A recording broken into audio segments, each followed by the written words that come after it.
नमस्कार, सुमन्स किचनमध्ये आपलं स्वागत आहे। आज आपण कारळ्याच्या चटणीतलं वांग कसं बनवायचं ते पाहणार आहोत।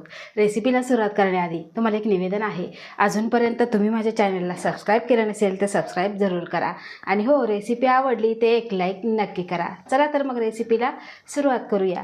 तर इथे मी पाव किलो वांगी स्वच्छ धुवून आणि कोरडी करून घेतलेली आहे।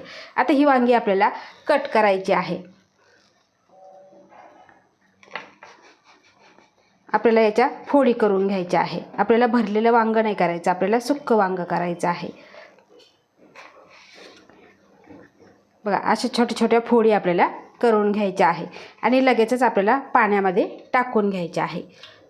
अशा पद्धतीने पाण्यात टाकायचे आहे आणि ह्या पाण्यामध्येच आपल्याला घालायचं आहे अगदी थोडंसं मीठ, म्हणजे फोडी ह्या काळ्या पडणार नाही।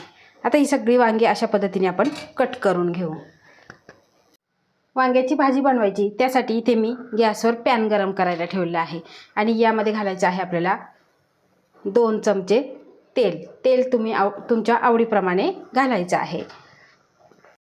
तेल गरम झालं की यामध्ये घालायचं आहे आपल्याला अर्धा चमचा जिरं आणि अर्धा चमचा मोहरी।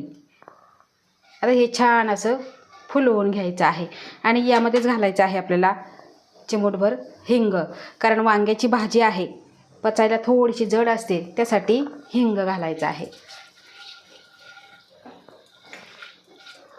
आता जिरं मोहरी फुललेलं आहे आणि यामध्ये घालायचं आहे आपल्याला एक छोटा कांदा एकदम बारीक कट केलेला। आता तुम्हाला आवडत असेल तर घाला, नाही घातला तरीही चालेल। आणि कांदा आपल्याला हलकासा सोनेरी रंगावर परतून घ्यायचा आहे। कांदा हलकासा परतून झाला की यामध्ये लगेच घालायचं आपल्याला 5 ते 6 लसूण पाकळ्या ठेचून घेतलेल्या आहे।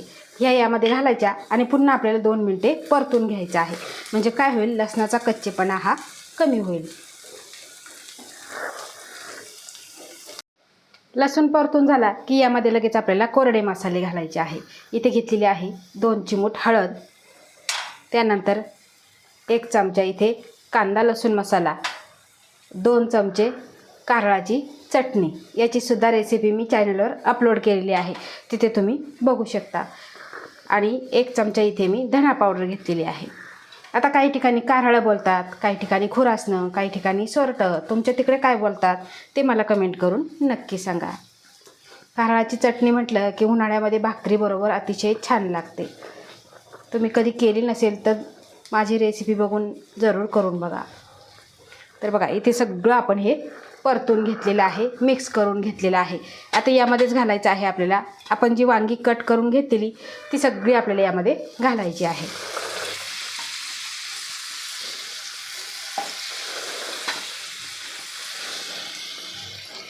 तर इथे बघा, सगळ्या वांग्याच्या फोडी यामध्ये घातलेल्या आहे आणि आता सगळं आपल्याला मिक्स करून घ्यायचं आहे। आता मिक्स करत असतानाच यामध्ये आपल्याला चवीपुरतं मीठ घालायचं आहे। आता हे सगळं आपण मिक्स करून घेऊ।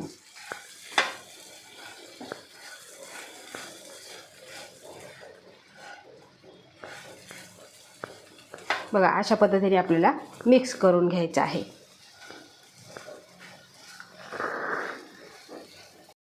यामध्ये घालायचं आहे आपल्याला फक्त 2 चमचे पाणी आणि पुन्हा एकदा आपल्याला मिक्स करून घ्यायचं आहे।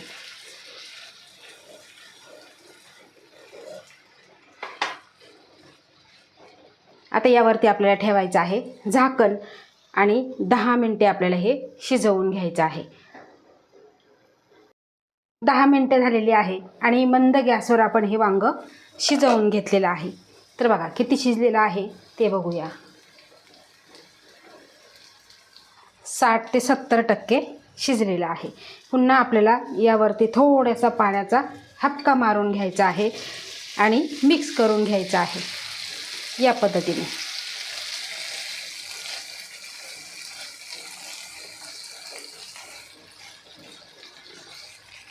आता मिक्स केलं की लगेचच यावर आपल्याला 5 मिनिटासाठी झाकण ठेवायचं आहे, म्हणजे छान असं आपलं हे वांग शिजलं जाईल। 5 मिनिटं झालेली आहे आणि तुम्ही इथे वांग बघू शकता। आता यावरती घालायची आहे आपल्याला थोडीशी कोथिंबीर आणि मिक्स करून घ्यायचं आहे। आपली वांग्याची भाजी खाण्यासाठी तयार झालेली आहे. पण यामध्ये घालायचं आहे आपल्याला 2 चमचे भाजलेल्या दाण्यांचा कूट. तुमच्या आवडीप्रमाणे तुम्ही घालायचा आहे, नाही घातला तरीही चालेल. आता हे सगळं मिक्स करून घेऊ. तुम्ही चपातीबरोबर खाऊ शकता, बाजरीच्या भाकरीबरोबर खाऊ शकता, डब्याला नेऊ शकता, तोंडी लावण्यासाठी सुद्धा अशी भाजी करू शकता. कोणी पाहुणे मंडळी आली तर थोडंसं काहीतरी वेगळ्या चवीचं जर बनवलं ना तर पाहुणेसुद्धा खूप खुश होतात. तर अशा सोप्या पद्धतीने तुम्ही कारळ्याच्या चटणीतली वांग्याची भाजी जरूर करून बघा. आणि तुम्हाला माझी आजची रेसिपी कशी वाटली ते मला कमेंट करून नक्की सांगा. आवडल्यास लाईक करा, शेअर करा, सबस्क्राईब करा आणि बाजूचं बेल आयकॉन बटन प्रेस करा. धन्यवाद.